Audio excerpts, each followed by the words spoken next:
शक्ति और बंधन का पथ। लुकास को अपनी यात्रा शुरू किए हुए 3 वर्ष बीत चुके थे। अथक प्रशिक्षण, अध्ययन और शांत संकल्प। अब पर 5 वर्ष की आयु में वो सबसे अधिक में से एक के कगार पर खड़ा था। उनके युवा जीवन में महत्वपूर्ण मील के पत्थर उनकी जागृति समारोह बस कुछ ही दिन दूर, जबकि अधिकांश बच्चे असुर कबीले ने इस समारोह को एक रोमांचक अनुष्ठान के रूप में देखा। मार्क का लुकास के लिए यह उसके पथ की शुरुआत का प्रतीक था। के लिए लगातार तैयारी कर रहा था। प्रशिक्षण के प्रति अपने समर्पण में लुकास अद्वितीय था। उसका व्यायाम की कठोर दिनचर्या उन्हें दूसरों से अलग करती है। कबीले के बच्चे हर सुबह जैसे भोर हो गई असुर कबीले का मैदान, लुकास ऊपर होगा, दौड़ता हुआ चक्कर, वजन उठाना और अपने युवा शरीर को निर्माण के लिए प्रेरित करना। ताकत और चपलता, उसका छोटा रूप पहले से ही बढ़ रहा था। दुबला और मांसल, उसके कदम तेज और सटीक, उनके घंटों के दृढ़ अभ्यास का प्रमाण। कबीला मैदान विशाल थे, ऊंचे ऊंचे पेड़ों से घिरे हुए थे। खुली जगहें लुकास को प्रशिक्षित करने के लिए आदर्श सेटिंग प्रदान करती हैं, और उसने हर इंच का फायदा उठाया। बहुत समय नहीं हुआ जब उसका सुबह का अनुशासन प्रभावित होने लगा। ध्यान, उनके फोकस और लचीलेपन ने न केवल उन्हें प्रभावित किया, परिवार बल्कि असुर कबीले के अन्य बच्चे भी। धीरे धीरे एक एक करके वे लुकास के साथ जुड़ने लगे।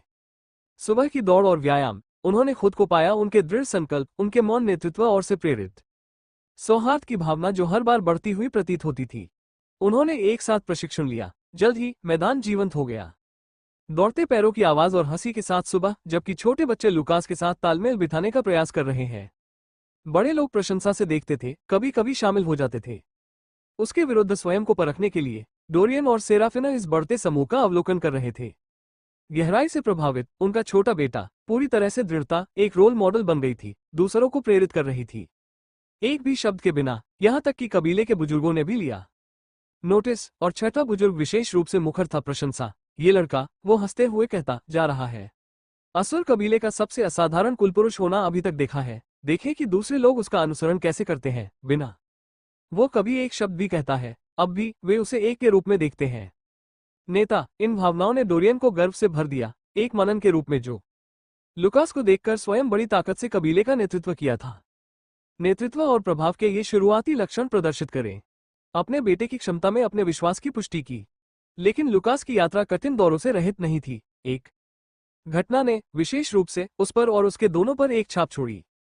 जुड़वा बहन एमिली, जब लुकास 4 साल का था, एक प्रशिक्षण के दौरान सत्र में उन्होंने एक चपलता अभ्यास का प्रयास किया जो थोड़ा सा था अपनी उम्र के हिसाब से महत्वाकांक्षी। उसने गलत अनुमान लगाया, ट्रिपिंग और जमीन पर जोर से गिरना, उसके घुटने को खरोंचना और उसकी बांह पर चोट लग रही है। यह कोई गंभीर चोट नहीं थी, लेकिन दृश्य था।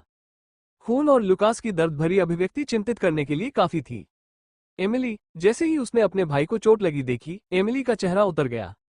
वो दौड़कर उसके पास घुटनों के बल बैठ गई, उसकी आंखें दबा रही थीं। आंसुओं के साथ लुकास, वो रोई, उसके छोटे छोटे हाथ उसके हाथों को पकड़ रहे थे। बाहें मानो वो किसी तरह खुद ही दर्द दूर कर सकती है। उसके आंसू स्वतंत्र रूप से बह रहे थे, भय और परेशानी का मिश्रण। उसका प्रिय भाई डोरियन और सेराफिना ने कोशिश की उसे सांत्वना देते हुए, धीरे से समझाते हुए कि लुकास ठीक हो जाएगा, कि यह तो बस एक छोटा सा खरोंच था। लेकिन एमिली थी गमगीन, उसकी चीखें हवा में गूंज रही थीं क्योंकि उसने मना कर दिया था। लुकास का साथ छोड़ो। लुकास ने अपनी चोट के दर्द के बावजूद मुस्कुराने पर मजबूर कर दिया।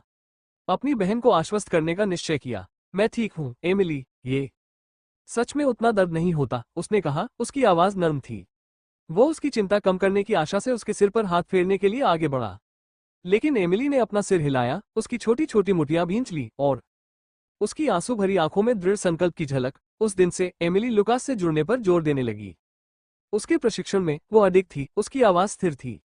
दृढ़ निश्चयी होकर उसने घोषणा की, मैं भी तुम्हारी तरह मजबूत बनना चाहती हूँ लुकास, इसलिए अगर तुम्हें दोबारा चोट लगे तो मैं तुम्हारी रक्षा कर सकता हूँ। उसका शब्दों ने लुकास और उनके माता पिता को गहराई से प्रभावित किया। उन्होंने देखा जुड़वां बच्चों के बीच का बंधन मजबूत हो। एमिली की इच्छा, अपने भाई की रक्षा करने की उसकी इच्छा उतनी ही प्रबल है। उसकी अगली सुबह जैसे ही सूरज कबीले के मैदान पर उग आया, एमिली वहां लुकास के साथ थी, उसके साथ प्रशिक्षण के लिए तैयार थी। उसकी छोटी सी आकृति उसके कदमों के बावजूद उसकी गतिविधियों को प्रतिबिंबित करती थी। छोटी थी, उनकी ताकत उनसे बिल्कुल मेल नहीं खाती थी, फिर भी वो कायम रही। उसकी निगाहें केंद्रित और दृढ़ थी। उपस्थिति लुकास को याद दिलाती है कि वो कभी अकेला नहीं था। डोरियन ने अपने बच्चों को एक साथ प्रशिक्षण लेते हुए देखा।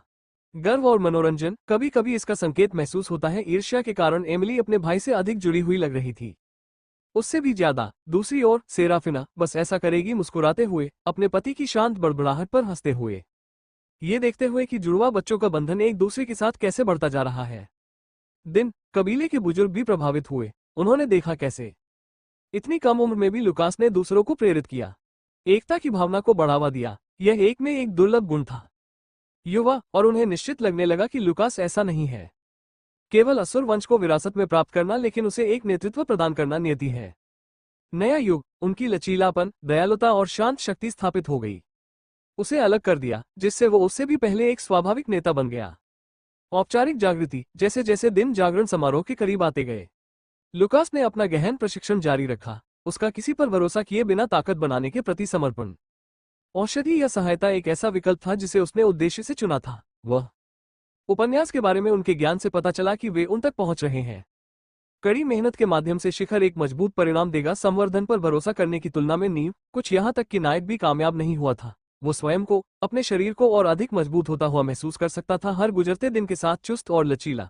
उनका समर्पण अटल था, क्योंकि वो जानता था कि उसकी सच्ची यात्रा न्यायसंगत थी। शुरुआत जिस दिन वो अपनी क्षमता को पूर्ण रूप से जागृत कर लेगा, लगभग यही था।